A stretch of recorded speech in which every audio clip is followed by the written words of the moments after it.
Et la loi dit que le meurtre est puni à la réclusion criminelle de 30 ans. Et lorsque le meurtre précède, accompagne ou suit un autre crime, il est condamné à la réclusion criminelle à perpétuité. Les cas de meurtre, Monsieur le Président, qui ont été commis au stade, est-ce que ces cas-là n'ont pas été commis concomitamment avec d'autres infractions? Ou est-ce que ces cas de meurtre-là n'ont pas été précédés par d'autres infractions? Est-ce que d'autres infractions n'avaient pas suivi, Monsieur le Président? À vous d'analyser, nous savons que vous êtes une composition aguerrie. Vous comprendrez qu'il s'agit des cas de meurtre aggravés qui ont été commis au niveau du stade. Il y a donc l'élément matériel, on l'a déjà dit, c'est un comportement. L'élément matériel, c'est le comportement, le résultat et le lien de causalité entre le comportement et le résultat obtenu, Monsieur le Président. D'élément moral, il y a ce qu'on appelle le dol général. Il faut une double exigence, dol général, dol spécial. Dol général, c'est le fait de savoir effectivement qu'on est en train de violer la loi. Et dol spécial, c'est le fait de donner la mort, ce qu'on appelle en latin l'animus necandi. Je les regarde en face, Monsieur le Président, parce que c'est que ce sont des professeurs de droit, ils savent de quoi je parle. On n'invente rien, ce que nous disons, c'est ce qui existe.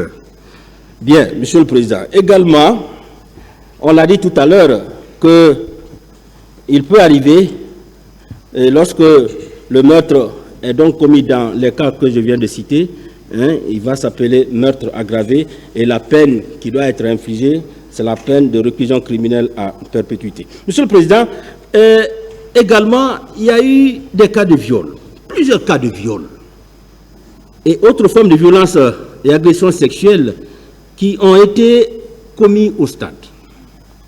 Et après le stade, Monsieur le Président, des femmes ont été violées. Ça a été rappelé ici plusieurs fois. Les chiffres que nous venons de donner, Monsieur le Président, attestent qu'effectivement, des cas de viol ont été commis au stade. Et pour la caractérisation de cette infraction, il y a bien sûr l'élément légal. Déjà, c'est un cas, les cas de viol ont été commis dans un contexte généralisé et systématique, donc prévu et puni par les dispositions de l'article 194 du Code pénal, mais également, Monsieur le Président, les cas de viol sont prévus par les articles 267, 268 et 269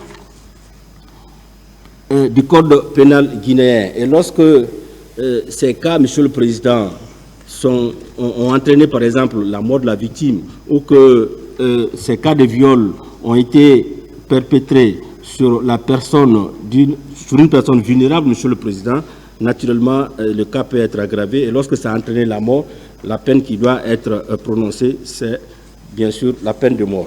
Monsieur le Président, l'élément matériel du viol, c'est l'acte de pénétration sexuelle et l'emploi de violence, de contraintes, menaces ou surprises. Ce sont les éléments matériels du viol. Et l'élément moral, Monsieur le Président, c'est justement le manque, d'abord la volonté de l'agent pénal de perpétrer le viol, Monsieur le Président, mais aussi il faudrait bien que cet agent pénal-là ait dans sa conscience que la victime n'a pas donné son consentement. Dès que ces deux éléments-là sont là, on parle justement d'élément moral, et nous pensons que c'est dans ce cas-ci, Monsieur le Président, ces cas ont été bel et bien perpétrés. Aussi, Monsieur le Président, au stade, il y a eu des cas de torture, on en a parlé, il y a eu plusieurs cas de torture et autres actes cruels, inhumains ou dégradants de caractère analogue causant intentionnellement de grandes souffrances ou des atteintes graves à l'intégrité physique ou à la santé physique ou mentale. Monsieur le Président, on l'a dit, la torture, c'est une infraction qui est très grave, Monsieur le Président, parce que ce sont des douleurs qu'on inflige sur une personne, des douleurs aiguës, des souffrances aiguës qui sont infligées sur une personne. Et il a été dit ici, bien sûr, Monsieur le Président, qu'au niveau du camp Koundara notamment, il y a eu des cas de torture. Et c'est pourquoi, justement, Paul Mansa est là. Monsieur le Président, on ne va pas vous retarder trop sur cette partie théorique. Il y a eu également au stade, Monsieur le Président, des cas de privation grave de liberté physique. Oui, il y a eu des cas de privation de liberté physique. Des gens ont été enlevés et ces personnes-là ont été naturellement conduites, non seulement au niveau du camp Alpha Yaya, mais aussi au niveau du camp Koundara. Monsieur le Président, à présent, nous allons parler de la responsabilité du supérieur hiérarchique. C'est l'article 198 du Code pénal qui en parle. Je vais donner lecture de l'article et les commentaires vont suivre. Une personne faisant effectivement fonction de chef militaire est responsable des infractions prévues au présent chapitre commises par des subordonnés placés sous son autorité et son contrôle effectif, dans la mesure où le supérieur hiérarchique savait ou aurait dû savoir, en raison des circonstances, savoir que ses subordonnés commettaient ou allaient commettre ces infractions et où il n'a pas pris toutes les mesures nécessaires raisonnables qu'il était en son pouvoir de prendre pour en empêcher la commission, où il n'a pas pris les sanctions justifiées par les actes commis ou encore il n'en a pas référé aux autorités compétentes aux fins d'enquête. Sans préjudice de l'application des dispositions de l'article précédent, est également considéré comme auteur d'un crime visé par le présent chapitre commis par des subordonnés placés sous son autorité et son contrôle effectif, le supérieur hiérarchique n'exerçant pas la fonction de chef militaire, qui savait que ses subordonnés commettaient ou allaient commettre ces crimes, ou a délibérément négligé de tenir compte d'informations qui l'indiquaient clairement et qui n'a pas pris toutes les mesures nécessaires et raisonnables qui étaient en son pouvoir pour en empêcher ou pour en référer aux autorités compétentes aux fins d'enquête et de poursuite, alors que ces crimes étaient liés à des activités relevant de sa responsabilité et de son contrôle effectif.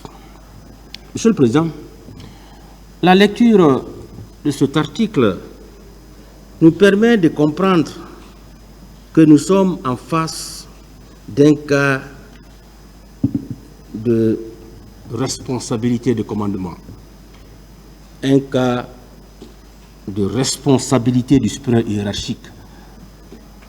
La lecture de cet article, Monsieur le Président, nous permet de comprendre que le législateur n'a pas fait de différence entre chef militaire et chef hiérarchique.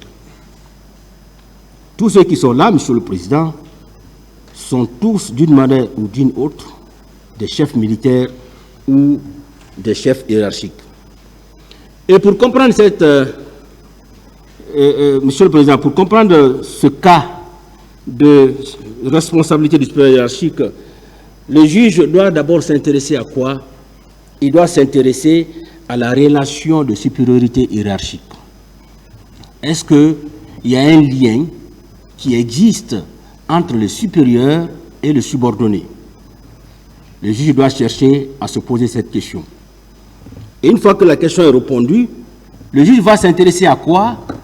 L'infraction a été commise par qui? Est-ce que c'est le subordonné qui a commis l'infraction? Voici les deux éléments préalables.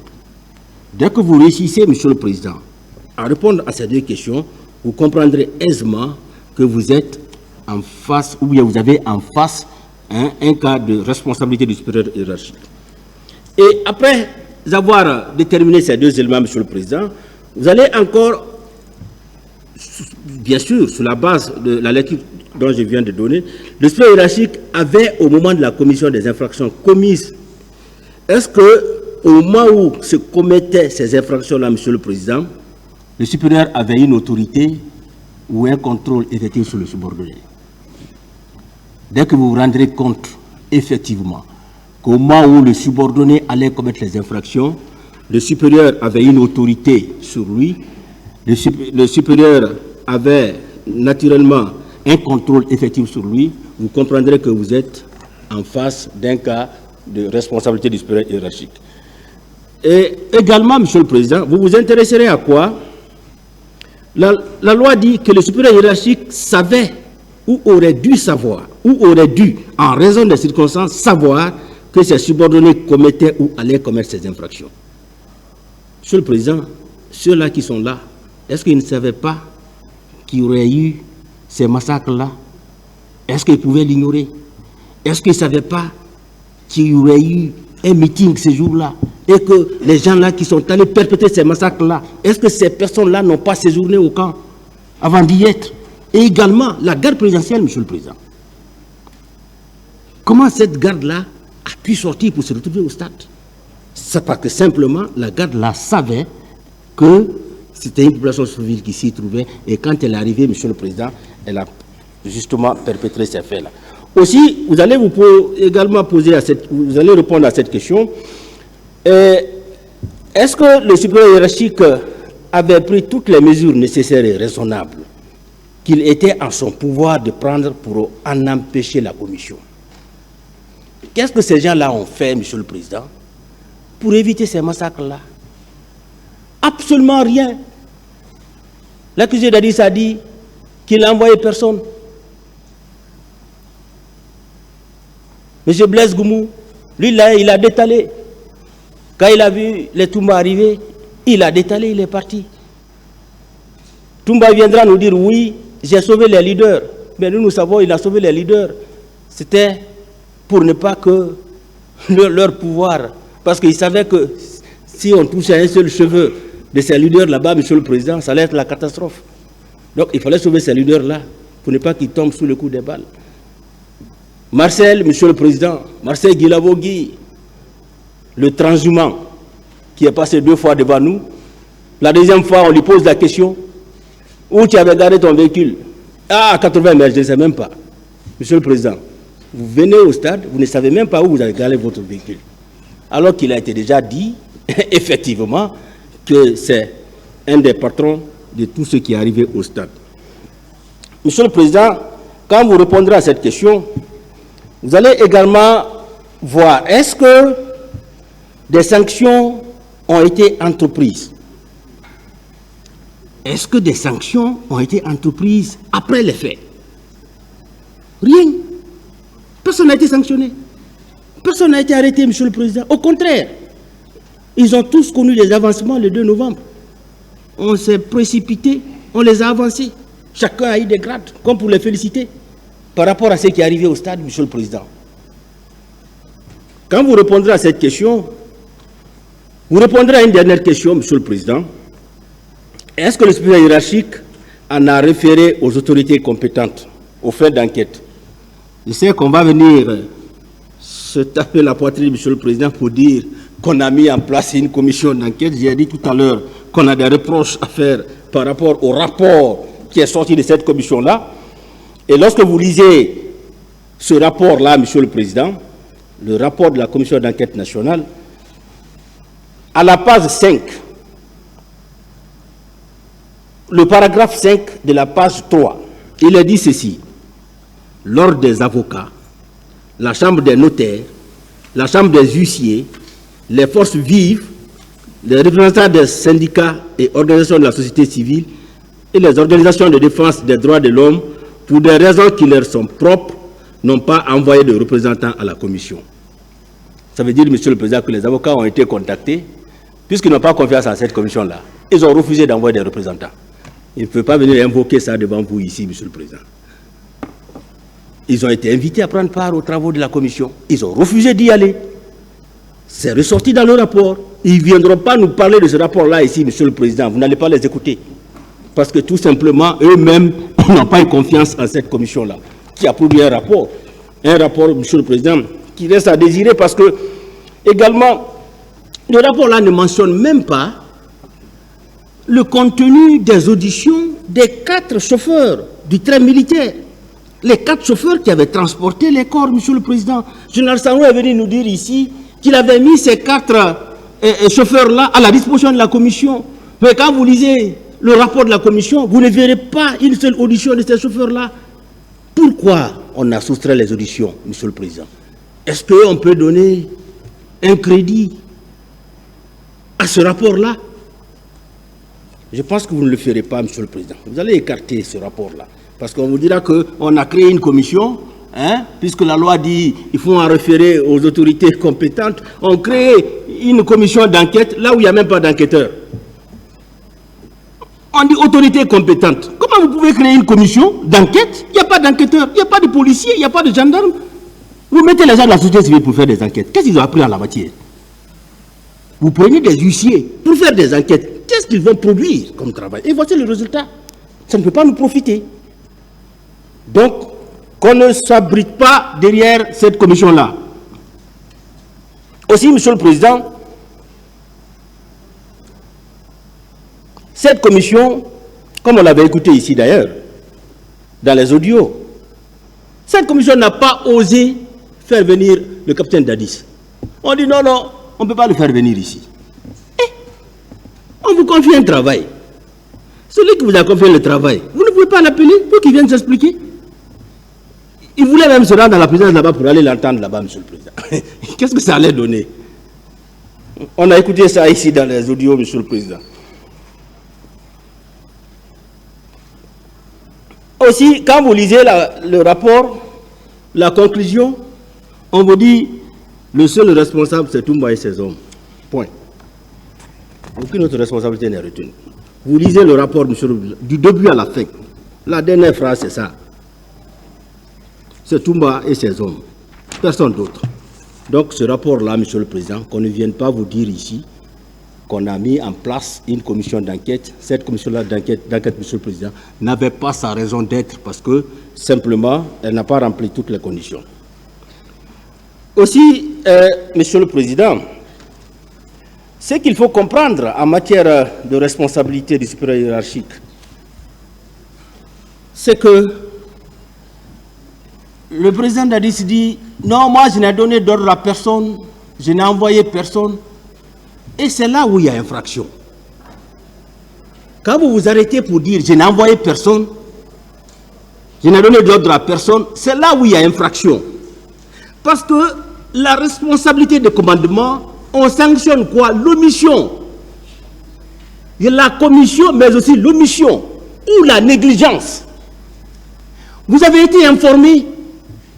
Quelles sont les dispositions que vous avez eu à prendre pour éviter ce qui est arrivé? Absolument rien. Rien n'a été fait, Monsieur le Président, pour éviter ces atrocités-là. Et je le disais la fois dernière, quand on parle de responsabilité de commandement, ce n'est pas seulement le chef qu'il faut voir. Tous ceux-là qui ont, même un peloton, même 2 soldats, sont considérés comme étant des chefs militaires ou bien des chefs hiérarchiques. Et la responsabilité de commandement, c'est une responsabilité individuelle. Ce n'est ni une responsabilité du frère de Troubi ou une responsabilité d'emprunt. C'est que votre subordonné est allé commettre des faits dont vous êtes responsable. Voici ce que ça veut dire.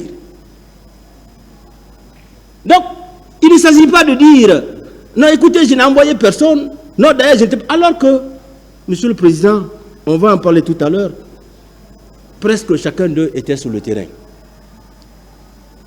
Chacun d'eux était sur le terrain.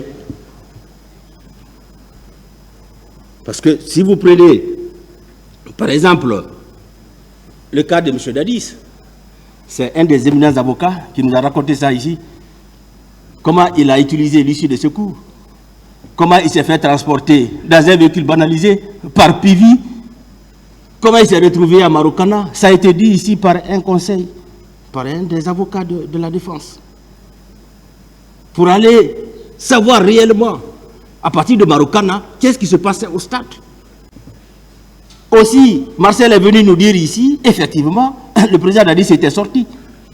Quand je suis allé, j'ai trouvé le dispositif à Madina. Dès que j'ai vu ce dispositif-là, j'ai compris qu'il était là. À Marokana, il a dit, le témoin Touré l'a dit, Toumba a dit que Dadis était sorti. C'est pourquoi j'ai dit tout à l'heure, si au procès de Nuremberg, les gens ont été condamnés à des peines capitales et ils n'ont pas été sur le terrain, ceux-ci étaient sur le terrain, Monsieur le Président. Aussi, quand vous prenez Colonel Tchiboro, là, on n'en parle pas. Il était là. Il était présent, pour ne pas dire que c'était le chef des opérations.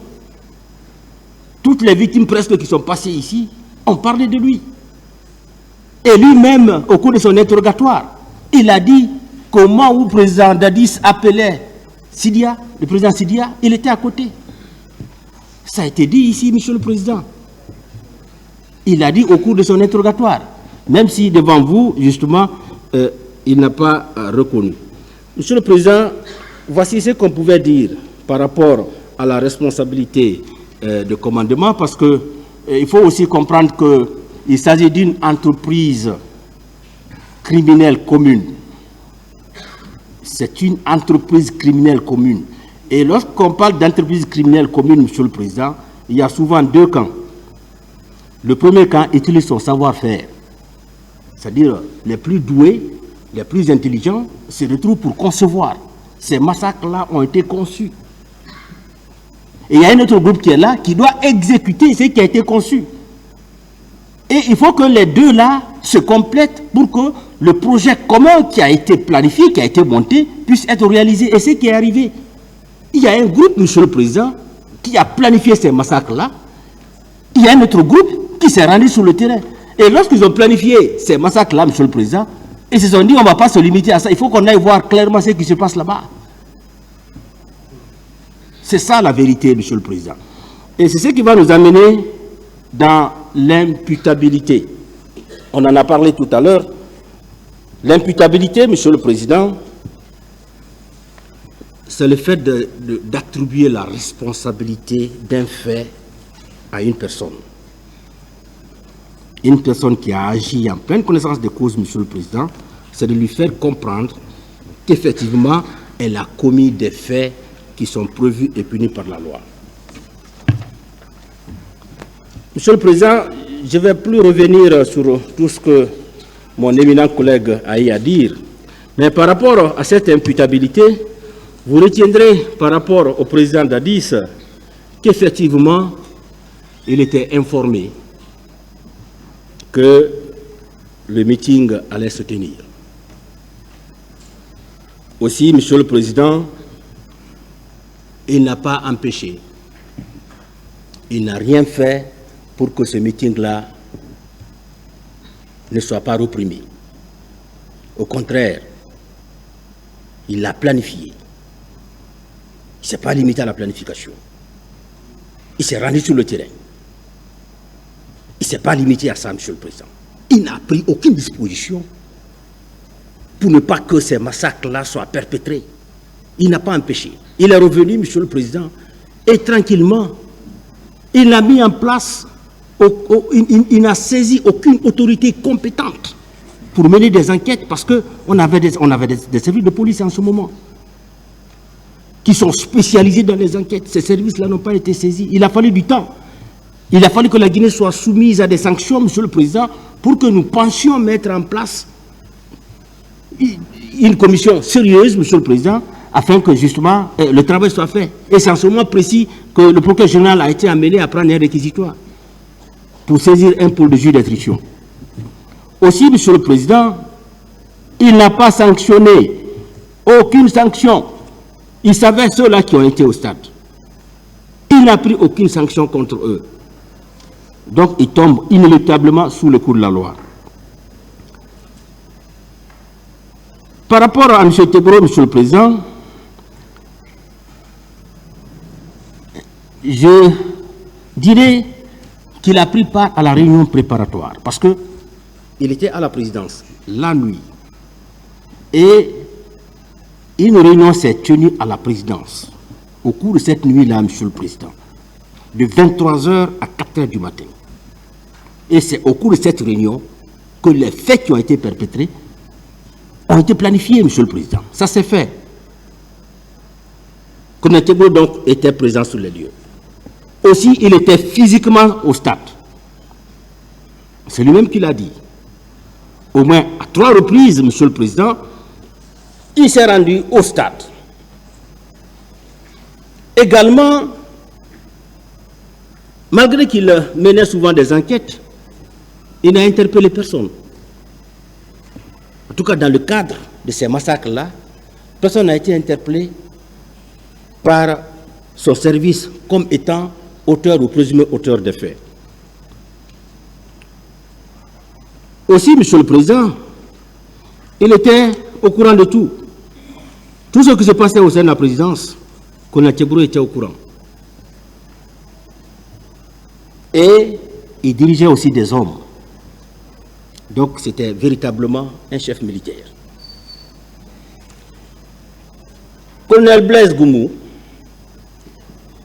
il est impliqué dans l'encadrement des recrues de Kalia. Monsieur Soumaoro l'a dit ici, il a expliqué. Au moins 2 à 3 jours, Colonel Blaise Goumou était là. Et c'est eux qui encadraient les recrues de Kalia. Aussi, il était au sein d'un service, le service antidrogue. Au sein de ce service-là, Monsieur le Président, se pratiquaient des tortures, des cas de séquestration. Beaucoup de victimes sont venues nous expliquer ici ce qu'elles subissaient au sein de ce service-là. Et le colonel Blaise Goumou était l'officier le plus éclairé là-bas.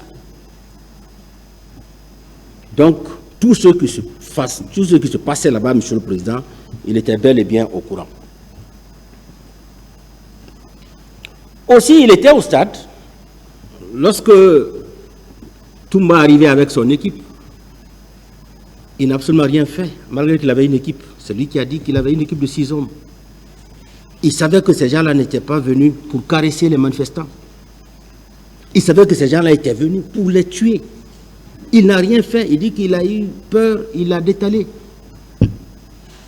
Et il n'a informé aucune autorité pour que des dispositions soient prises, afin au moins d'amenuiser ce qui se passait au stade. Il était chef d'équipe, il l'a dit. Chef d'équipe, ça veut dire qu'il avait des hommes à sa disposition. Colonel Gabi, Monsieur le Président, il a administré des coups à Donka. Ça a été dit plusieurs fois. Des témoins sont passés ici pour dire qu'à Donka, il a administré des coups aux malades. Au lieu de leur procurer des soins, il leur a administré des coups. Aussi, c'est lui qui a reçu les 54 corps dans l'enceinte du camp Samori. Et il a refusé de le dire ici, où il a envoyé ces 54 corps-là, Monsieur le Président. Pour toutes ces raisons, les faits lui sont imputables. Il n'a procuré aucun soin aux malades. Aucun. Il n'a assisté personne, Monsieur le Président. Au contraire, il est venu, il a martyrisé ces patients-là, qui étaient là, qui étaient à l'hôpital, qui souffraient. Marcel, Monsieur le Président, Marcel Guilavogui, l'accusé Marcel Guilavogui, il était au stade. Il était à la clinique Ambroise Paré, avec ses grenades. Il était au haut commandement, à l'état-major de la gendarmerie nationale. Mais surtout, il était sur le terrain des opérations, avec ses hommes. Il a administré des coups. Ceci dit est l'une de ses victimes, Monsieur le Président. M. Jean-Marie Doré est l'une de ses victimes. Ça veut dire que les faits qui sont déroulés, il était là. Les faits lui sont imputables. Paul Mansa, on n'en parle pas. Lui, c'est l'homme de Koundara. Des cas de torture, Monsieur le Président. Il les a reconnus in extenso au cours de son interrogatoire devant le pôle de juge d'instruction. Il revient ici, il essaie de passer, de contourner, mais avec la pertinence de vos questions, Monsieur le Président, vous vous êtes rendu compte que c'est un tortionnaire. C'est quelqu'un, effectivement, qui a maltraité, qui a torturé ceux-là qui étaient au camp Koundara. Et d'ailleurs, il était au stade. Parce qu'il nous a dit, ici, qu'effectivement, Begré était là-bas. Comment lui, il a su que Begré était là-bas, s'il n'était pas avec lui?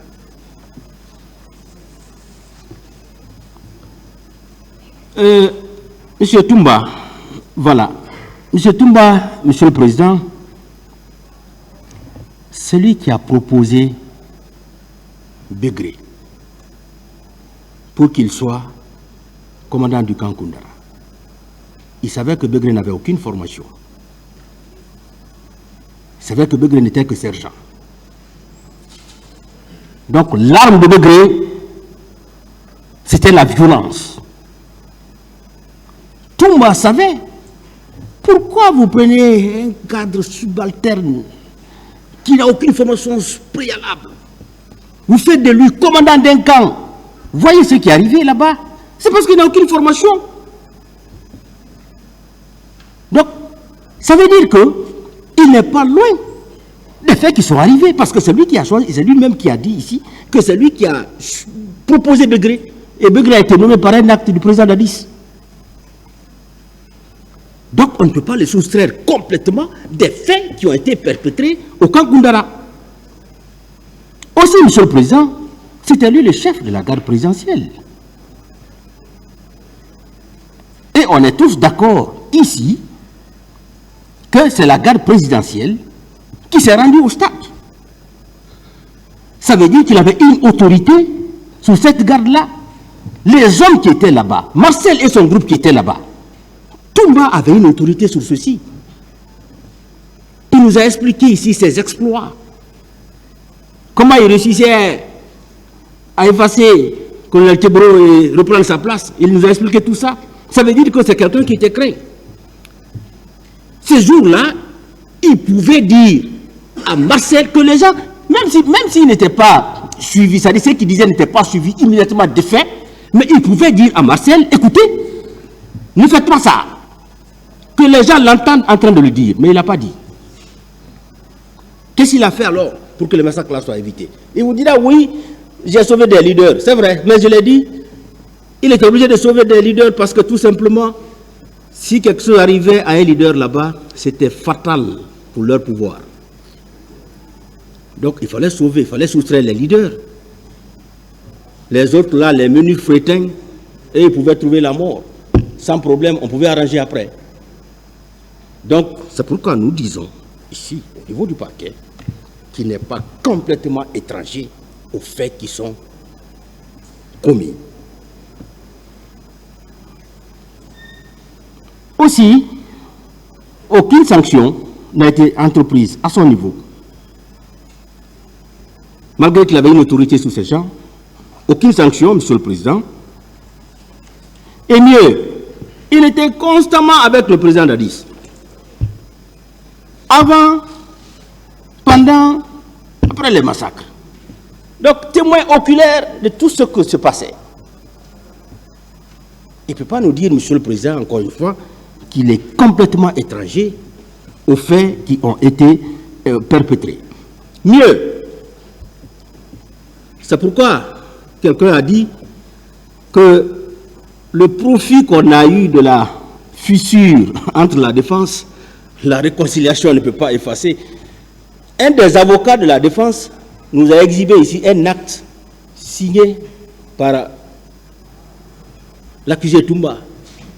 Et quand vous lisez cet acte-là, il est mis en bas, commandant du régiment. Il met sa signature. Ça veut dire, Monsieur le Président, qu'il faisait des choses dans le dos du président Dadis. Même si officiellement, il n'était pas le commandant du régiment, il posait des actes qui le faisaient passer devant les tierces personnes comme étant le commandant du régiment. Ça, c'est une évidence, Monsieur le Président. Aussi, par rapport toujours au commandant Toumba, il a sorti 2 éléments au PM3. Et c'est ce qui a provoqué les événements de Koundara. 3 décembre. C'est le fait qu'il est allé chercher les 2 éléments-là, c'est ce qui a provoqué les événements du 3 septembre. Même si on n'est pas saisi de ces faits-là, mais c'est son comportement qui a amené cela, Monsieur le Président. Par rapport à Kalozo, je l'ai déjà dit, vous avez suivi, Monsieur le Président, Kalozo, capitaine Condé, son procès verbal est au dossier, il dit clairement que Kalozo était leur chef d'équipe. Et ça a été confirmé par le passage du colonel Tamba Gabriel, qui a dit que le 6 novembre, Kalozo n'était plus au niveau du PM3. Et aussi, Monsieur le Président, notre parquet a écrit au commandant de la BR de Matam, qui gère actuellement le PM3. Dans ce courrier-réponse, le commandant nous dit qu'il ne peut nous donner aucune explication par rapport justement à la présence de Kalonzo dans les locaux du PM3 à la date indiquée. M. Mamadou Aliou Keïta, Monsieur le Président, il est poursuivi pour crime contre l'humanité, pour viol, que nous considérons comme étant un crime contre l'humanité aujourd'hui, Monsieur le Président. Parce que tout simplement, il y a une femme qui est venue, Monsieur le Président, et qui a expliqué de la manière la plus claire que c'est bien Mamadou Aliou Keïta qui l'a violée. Et elle est restée constante. Cette femme n'a connu aucune variation dans ses déclarations. De l'enquête de police jusqu'à l'instruction préparatoire et jusque devant votre tribunal, Monsieur le Président, vous l'avez vu ici, elle s'était effondrée même. Cette femme-là a dit mordicus, c'est bien Mamadou Aliou Keïta qui l'a violée. Aussi, Monsieur le Président, vous ne verrez aucun témoignage à décharge qui indique que M. Mamadou Aliou Keïta n'est pas auteur de ces faits. Même son chef, qui était avec lui ce jour-là, aucun élément de son équipe, même de façon spontanée, ne s'est déplacé pour venir devant votre tribunal, témoigner pour lui. Et cette dame-là a dit, Monsieur le Président, qu'elle insiste là-dessus, qu'elle ne se trompe pas, parce qu'elle le connaît. Et on a posé la question à Mamadou Aliou, est-ce qu'il y a des antécédents entre vous? Il dit non, il n'y a pas d'antécédents. La dame dit donc, je n'ai aucun intérêt à vous accuser. Et vous avez vu cette dame-là ici, Monsieur le Président, vous avez vu son corps. Vous avez compris effectivement qu'elle a été victime de viol. Et la personne qu'elle indexe, Monsieur le Président, c'est bien M. Mamadou Aliou Keïta, même s'il cherche aujourd'hui à se défendre. Ce qui est évident, nous on a la conviction que c'est bien lui qui est auteur de ces faits. M. C.C. Raphaël, il dit qu'il n'était pas là, il était à la clinique. C'est vrai. Parce qu'on a écrit à la clinique nous a répondu. Mais ce qu'il faut dire par rapport à lui, c'est que M. C.C. Raphaël était le commandant du salon de Toumba. 1. 2. Quand vous lisez l'interrogatoire de C.C. Raphaël, il vous dit qu'il était à la tête de 150 éléments. C'est dans son procès verbal. Ce que nous disons, ce n'est pas inventé. Il était à la tête de 150 éléments. Et il n'a repris normalement le service que le 8 octobre. Comment se fait-il, Monsieur le Président? Des faits aussi odieux, des faits aussi graves se commettent au stade. Vous qui commandez 150 éléments, comment se fait-il que vous vous couchiez à la maison alors que tout le monde est préoccupé par ce qui est arrivé, Monsieur le Président? Mieux, par rapport à C.C. Raphaël, il était dans le système. Il était dans le système. C.C. Raphaël n'a pas pu dire devant la commission d'enquête internationale le nom d'un seul élément. D'abord de son service, mais ensuite ceux-là qui ont été au stade, parce que ce qui est évident, Monsieur le Président, il y a ce qu'on appelle une omerta. Ces gens-là ont cherché à cacher ces crimes-là, à camoufler, à ne pas nous dire la vérité, Monsieur le Président. Ils sont au courant de beaucoup de choses. Il fallait donner l'information utile pour permettre à votre tribunal d'en délibérer.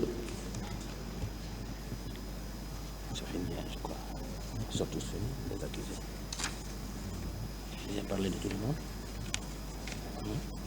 le monde. Donc, c'est ça, Monsieur le Président. C'est ce qu'on voulait vous dire par rapport à l'imputabilité. Nous allons tout à l'heure laisser la parole à notre éminent procureur qui va vous dire, qui va vous parler des jurisprudences internationales et également qui va proposer des peines. Monsieur le Président, nous ne finirons pas notre propos sans vous dire encore une fois merci. Merci de votre sagesse, Monsieur le Président, honorables assesseurs. Merci de votre hauteur de vue. Vous avez montré au peuple, Monsieur le Président, que vous êtes tous les trois de grands magistrats. et que ce n'est pas par erreur qu'on vous a choisi. On savait que vous aviez la capacité qu'il faut pour mener à bien ces débats. Vous allez tout à l'heure, ou peut-être après toutes les réquisitions, les plaidoiries, Monsieur le Président, vous allez vous retirer pour décider. Et avant que je ne laisse la parole, je vais vous laisser réfléchir, Monsieur le Président, sur cette citation de Montesquieu. Une citation qu'on est allé chercher dans son célèbre ouvrage « Esprit des lois ». Il dit ceci: « Les juges ne sont que la bouche qui prononce la parole de la loi. Des êtres inanimés qui ne peuvent en modérer ni la force ni la vigueur. » Monsieur le Président, honorables assesseurs, le peuple vous regarde. Le peuple compte sur vous. Au soir de votre décision, vous serez jugés par ce peuple-là. Notre souhait le plus ardent, nous qui sommes ici, Monsieur le Président, honorables assesseurs, notre souhait est que ce peuple, ce jour-là, lorsqu'il doit vous juger, qu'il dise: voici les dignes fils de notre pays, les grands magistrats de notre pays, qui ont relevé un défi, le défi africain de la justice internationale, qui ont osé dire le droit, qui ont montré à la face du monde qu'en Guinée, il y a une justice. Monsieur le Président, vous avez vendu positivement l'image de notre pays. Et quand vous allez vous retirer, je souhaiterais que vous pensiez à une femme dont le cas n'a pas été évoqué ici, mais vous permettrez que je parle un peu d'elle. C'est une femme que je vais nommer Oka. Elle a été victime de viol. Cette femme, Monsieur le Président, quand on a parlé de manifestation, elle était nourrice. Son enfant n'avait que 3 semaines. Elle a confié son enfant à sa voisine. L'enthousiasme, l'euphorie l'ont amenée au stade. Arrivée au stade, cette femme a été enlevée par un militaire. Elle a été conduite, Monsieur le Président, dans un endroit où, jusqu'ici, elle ne peut pas reconnaître. Cette femme, Monsieur le Président, elle a été violée. Pendant 1 semaine, les yeux bandés, enchaînés, Monsieur le Président. Son bourreau sortait, il partait, il se saoulait la gueule. Il revenait, il violait cette femme-là. Cette femme aujourd'hui, Monsieur le Président, il l'a retenue pendant 1 semaine. Il est allé la jeter à Bambeto. Une bonne âme a pris la femme-là pour l'envoyer à Koza. Elle a été atteinte de sida. Son mari l'a renvoyée. Ses parents l'ont renvoyée. Cette femme est dans la rue, Monsieur le Président. Je vous remercie.